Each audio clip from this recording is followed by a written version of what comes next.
3 days na akong nagsasuffer ng stiff neck, kaya Sa napagdesisyonan fourth floor kong ito siya. bisitahin itong Chinese medicine clinic dito lang sa apartment building ko. Sa counter ay hiningi lang ang phone number ko, pangalan at birthday. Kinuhanan din nila ako ng blood pressure. Thanks God, normal naman. Ayan, umappear na yung name ko sa screen nila.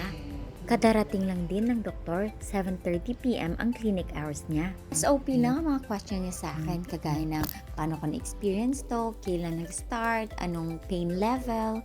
Ang treatment ang sinuggest niya sa akin, acupuncture at chiropractic alignment. Ito pala ang mga salompas na ginamit ko, bigay din pala ito ng parents. Ayan, after 20 minutes ay kinuha na yung mga needles ko. 8 needles ang nalagay sa akin, 4 sa mukha at 2 sa magkabilaang tenga. Again, ang acupuncture ay hindi para sa lahat. Ito ay sa mga matatapang lamang. Kagaya ko, sanay na ako kasi ginagawa ko na ito sa Pinas pa lang. At naniniwala akong nare-relax talaga ako kapag nakapag-acupuncture ako. Matapos ang acupuncture session ay dinala ako sa kabilang room. Doon naman ginawa ang chiropractic alignment.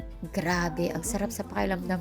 Parang lumut lang talaga ako. For that session, I paid 420 RM. Wow! Ang ganda ng feeling. Nakapangbahay lang ako. Literal na pangbahay kasi nasa 11th floor lang yung bahay ko. Nasa 4th floor ito siya.